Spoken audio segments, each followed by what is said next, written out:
সম্প্রতি দেশে ঘটে যাওয়া চাঁদাবাজি, আধিপত্য বিস্তারকে কেন্দ্র করে হত্যাকাণ্ড সহ বিভিন্ন কর্মকাণ্ডের নাম জড়িয়ে সামাজিক যোগাযোগ মাধ্যমে সমালোচনার ঝড় উঠেছে দেশের অন্যতম রাজনৈতিক দল বিএনপির বিরুদ্ধে। রোববার রাজধানীতে বিএনপির ভারপ্রাপ্ত চেয়ারম্যান তারেক রহমানকে নিয়ে লেখা বই Tarique Rahman the hope of Bangladesh মোড়ক উন্মোচন অনুষ্ঠানে বিএনপি মহাসচিব অভিযোগ করেন, সাইবার হামলা চালিয়ে জাতীয়তাবাদী শক্তিকে ধ্বংস করার চেষ্টা হচ্ছে। যে এখন একটা কিন্তু মারাত্মক রকমের একটা বড় রকমের আক্রমণের শিকার আমরা হয়েছি।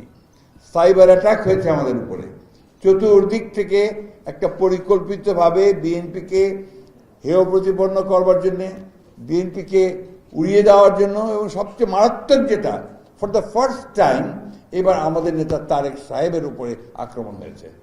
বিএনপি বারবার ধ্বংসস্তূপ থেকে উঠে এসেছে মন্তব্য করে মহাসচিব হুঁশিয়ারি দিয়ে বলেন, বিএনপিকে এত সহজে তুড়ি মেরে উড়িয়ে দেওয়া যাবে না। আমি তো জোর দিয়ে বলতে চাই, বিএনপিকে এত সহজে তুড়ি মেরে উড়িয়ে দেওয়া যাবে না। বিএনপি প্রমাণ করেছে, প্রতিবার প্রমাণ করেছে যে বিএনপি সেই ধ্বংসস্তূপ থেকে জেগে উঠতে জানে। প্রেসিডেন্ট জিয়া রহমান সাহেবের শাহাদাতের পরে অনেকে ভাবলো বিএনপি শেষ, বিএনপিকে আর খুঁজে পাওয়া যাবে না, কিন্তু সেই বিএনপি আবার আমাদের দেশনেত্রী বেগম খালেদা জিয়ার নেতৃত্বে আমাদের ছাত্র নেতা, যুব নেতাদের সঙ্গে নিয়ে আবার বিএনপি জেগে উঠেছে।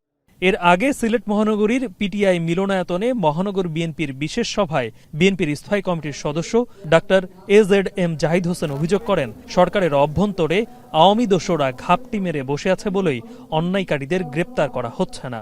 মিটফোর্ডে যে নৃশংস ঘটনা ঘটেছে মিটফোর্ডের সামনে, তার প্রতিবাদ শুধু জানাই নাই, বাংলাদেশ জাতীয়তাবাদী দলের তার সব ক্ষেত্র থেকে, ছাত্রদল, যুবদল, স্বেচ্ছাসেবক দল, সব কিছু থেকে সেই সমস্ত সদস্যদেরকে বহিষ্কার করে তাদের বিরুদ্ধে গ্রেফতারের জন্য দাবি জানিয়েছে।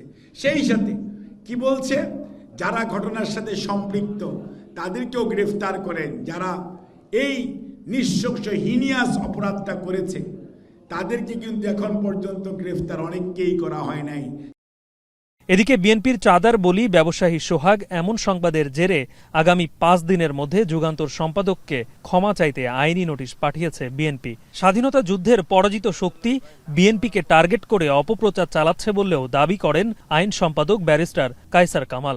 5 দিনের মধ্যে চেয়েছি, যদি উনি 5 দিনের মধ্যে আমাদের ডিমান্ড ফুলফিল না করেন, ওনার বিরুদ্ধে ক্রিমিনাল এবং সিভিল লাইবিলিটিস অ্যাক্রিউ করবে এবং যথাযথ আইনগত পদক্ষেপ নেওয়া হবে। একটি বা দুইটি রাজনৈতিক দলের টার্গেট হয়েছে বিএনপি রাজনৈতিক দল হিসাবে। এই টার্গেট কিলিং যেমন শেখ হাসিনা করেছে, ঠিক তেমনি স্বাধীনতা যুদ্ধের পরাজিত শক্তি টার্গেট করছে বিএনপির বিরুদ্ধে।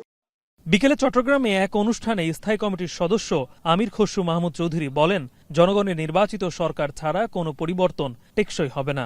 ঢাকা শহরে 10 জন বিজ্ঞ ব্যক্তি চেয়ারে টেবিলে বসে বাংলাদেশের মানুষের ভাগ্য নির্ধারণ করতে পারবে না, তাদেরকে সেই দায়িত্ব কেউ দেয় নাই।